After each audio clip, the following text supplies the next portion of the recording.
Hello, friend. Thanks for joining me for another book chat.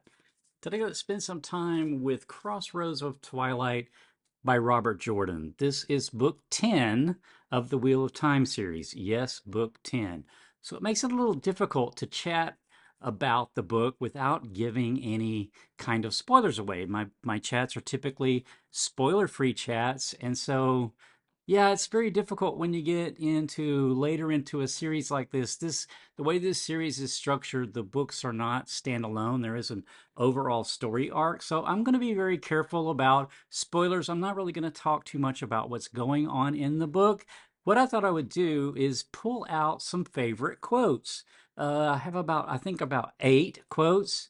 And so to me, that's kind of interesting. The quotes sort of illustrate some of what's going on in the book, or at least what our main characters are facing here in this sort of session with the Wheel of Time series. All right, so I've been buddy reading this series with a coworker over the last few years. And yeah, book 10 was originally published in 2003. Most of our core characters are present here in this book. You know, the wheel weaves as the wheel wheels is a saying throughout the series, meaning the wheel of time, right? Or in other words, fate.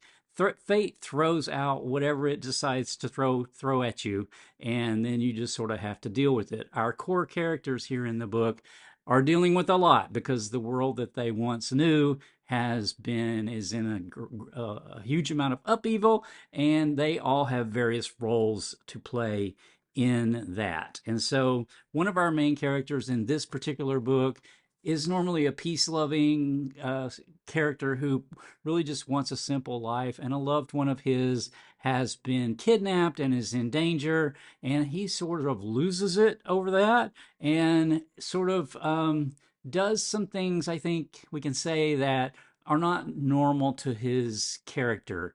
And yeah, that was kind of a surprise to see this character go down that road. It was all because he sort of lost his mind over his fear for his loved one.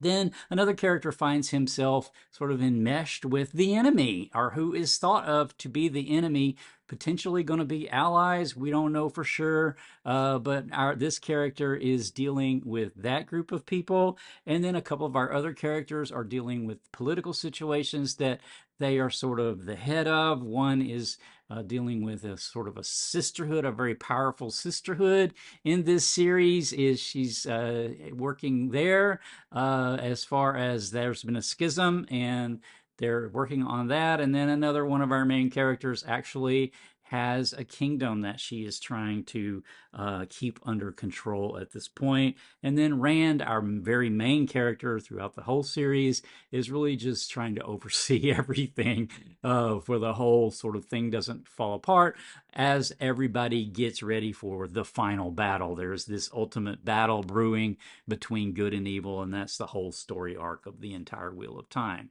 So let's get to the quotes, though, because these are kind of fun to me, and I just pulled these out because I found them interesting in various ways. The first quote says, "She had not been that far north in a number of years, and memory expanded what it did not shrink." Isn't that true? You know, memory is very unreliable. And so memory expands things, sometimes expands things that were not that important, and then shrinks some things that were important, because we just remember things conveniently so many times. The next quote says, "Loyalty to the crystal throne is precious above the breath of life, followed closely by knowing when to keep silent." So true. The more you who speak of a thing, the more will learn of it who should not. Anytime you speak anything, there's a chance that it's going to spread, right? So knowing when to keep silent in this sort of situation, there is the crystal throne. There is, court politics can be very dangerous, to your health. And so knowing when to keep silent, you don't have to have an opinion on everything. You don't have to voice an opinion on everything. And knowing when to be quiet is a skill that is a mark of wisdom, I think. Okay, another quote. For some who swear on oath, and for some who swear an oath, whatever is not forbidden is permitted. and whatever is not commanded can be ignored. So oath, swearing oath. So making an oath. That's like whatever's not specifically forbidden. That's like saying, can't think of an example right now, but the letter of the law, like just following the strict letter of the law that you've said, and then get around your oath somehow. Is what is your the words you say more important for your oath, or the spirit of the oath? Meaning, I will do no harm. How would you interpret that? That sort of thing. So, swearing oaths can be a dicey proposition in how they're ultimately followed. Okay, next quote. Always plan ahead, Lenny used to say, but worry too hard over next year and you can trip over tomorrow. So, yeah, planning is good. This is about planning. Planning is good, but, planning too far, worrying too much about the things way outside of your realm can then cause you to ignore things in your more immediate future that you need to address, like right now. So, worrying about next year as opposed to worrying about later today or tomorrow, I think is what they're trying to say here. Okay. Next quote. Change came so slowly you never noticed it, creeping up on you, are far too fast for comfort. But it came. Nothing stayed the same, even when you thought it did or hoped it would. So change, our the wheel weaves as the wheel wills, and it's all about change. The ground is continually shifting underneath our main characters in this book and in this series.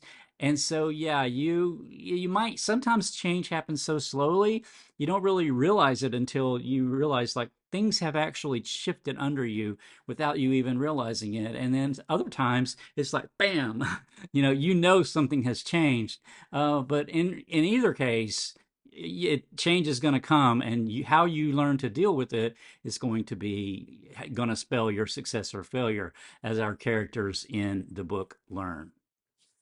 Okay, next quote I have: "No use pulling your hair when the wind isn't blowing the way you want," Suman replied, taking her stool again. "No use pulling your hair." So, when the wind isn't blowing the way you want. So, you can't change the way the wind blows, right? So, you shouldn't get upset about it. So, only worry about the things you can change. So, you can't change the wind. Why get upset about it? There's lots of things that you can't change. Our main characters here in the book, need to learn this lesson very, very well. Meaning, there's some things that they can take on, and there's some things that they can't. And knowing when to take on those things is also important. So, next quote. People never really changed, yet the world did, with disturbing regularity. You just had to live with it, or at least live through it. Now and then, with luck, you could affect the direction of the changes, but even if you stopped one, you only set another one in motion. I love this quote because this is accepting change, right? Is going to happen. Change is happening a lot with these characters as their world is dramatically shifting out from under them and constantly changing. And, people never people don't really change that much, but the situation around us do. The world does, right? And you have to learn really to live with it. You can't always change. Sometimes you can change little things and you can change the direction, but other times you can't. You're going to get swept along with the change, and how you react to that getting swept along is going to determine the outcome for you. Okay, finally, the last one I have is: no one else had come for this far into the library basements in years. No one would notice the room was clean, but someone was always doing what no one ever did. So you say, oh, yeah, it's going to be okay. No one ever comes down here. And then that's the time, of course, that someone does. So this is planning for the unexpected. So we've talked a bit about in the other quotes about like planning. Sometimes we can plan not too far in the future, but planning for tomorrow. But being aware of what you're doing and trying to make a reasonable plan, but then also be aware that something can kind of come out of the blue. Someone can decide to come in this basement that no one's been into for years and years. Someone could decide to come in there today. What are you going to do if they do? So that is their thinking. What is your plan B going to be? Okay, I really enjoyed reading this, buddy reading this with my coworker friend, and I have a few more to go. I think there are four more books. Let's see, 11, 12, 13, 14. Yeah, four more books after this one. And yeah, I think I'll do this format for the rest of these books. It's just easier to talk about the book in this sense rather than give away any kind of spoilers this far into the series. Anyway, I hope you enjoyed that, and I'll have more coming up soon. Until next time, take care.